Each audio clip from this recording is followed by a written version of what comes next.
अमर शहीद खुदीराम बोस की 135वीं जयंती पर मुजफ्फरपुर सिविल कोर्ट अपने 150वें स्थापना वर्ष में प्रवेश कर गया।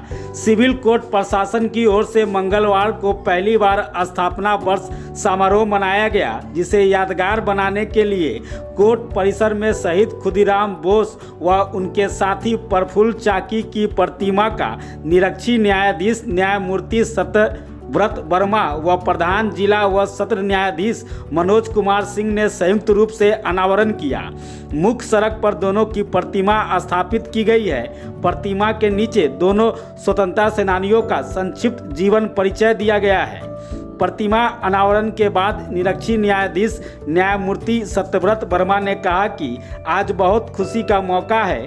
आज के दिन इसलिए चुना गया क्योंकि इसी न्यायमंडल से अमर शहीद खुदीराम बोस को फांसी की सजा दी गई थी। उन्होंने कहा कि इस दंश को तो कम नहीं किया जा सकता, लेकिन अगर कुछ किया जाए तो खुद के शांति के लिए अच्छा होगा। ज्ञात हो कि 150 साल पूर्व 1874 में सेशन कोर्ट की शुरुआत हुई थी। इससे पूर्व में मुंसिफ अदालत संचालित होती थी। वर्तमान में यहाँ 24 सेशन कोर्ट संचालित है। मुजफ्फरपुर न्याय मंडल में कुल 76 न्यायिक अधिकारी कोर्ट संचालित कर रहे हैं।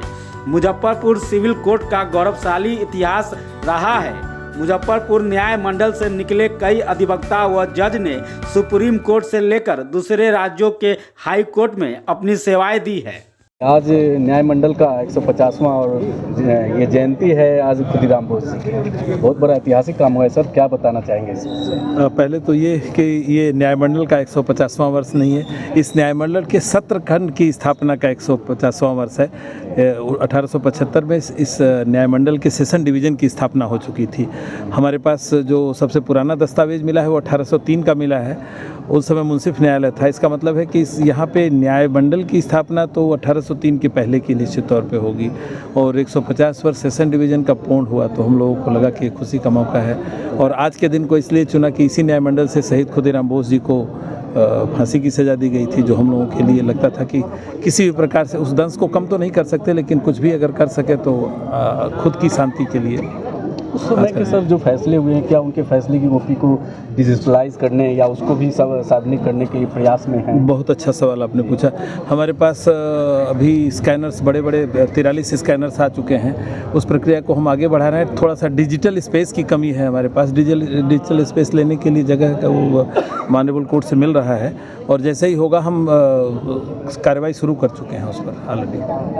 Thank you sir. Thank you. Muzaffarpur के लिए बड़े गौरव का विषय है कि आज जहाँ एक और मुजफ्फरपुर न्याय मंडल अपना 150वां वर्षगांठ मना रहा है, वहीं दो शहीदों की मूर्ति का अनावरण किया गया है।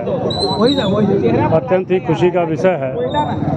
एक स्मारिका का भी विमोचन किया गया है, जिसमें मुजफ्फरपुर न्याय मंडल के 150 वर्षों का इतिहास छपा हुआ है। बड़ा ही गौरवशाली है और इस क्षण में बहुत ही खुशी हो रही है हम लोगों को पार्टिसिपेट करके। उसको ऐतिहासिक तथ्य जुड़ा हुआ है खुदीराम बोस जी से, तो उसको संरक्षित करने के उनके फैसलों को लेकर कैसे अब आगे प्रयास होगा अपने स्तर से? जिला जज साहब ने बहुत प्रयास करके जो अधिकतम हो सकता था संरक्षित करने के लिए वो प्रयास किए गए हैं। क्योंकि उनका सेशन ट्रायल भी यहीं चला था, कन्विक्शन भी यहीं हुआ और फांसी भी यहीं हुई, तो ये गजब संयोग है। और उसको संरक्षण करने के लिए प्रशासन के साथ साथ जुडिशियरी भी लगी हुई है और बहुत हद तक वो संरक्षित हो गया है। अपना परिचय देंगे सर? सच्चिदानंद सिंह, सदस्य Bihar state bar council Patna.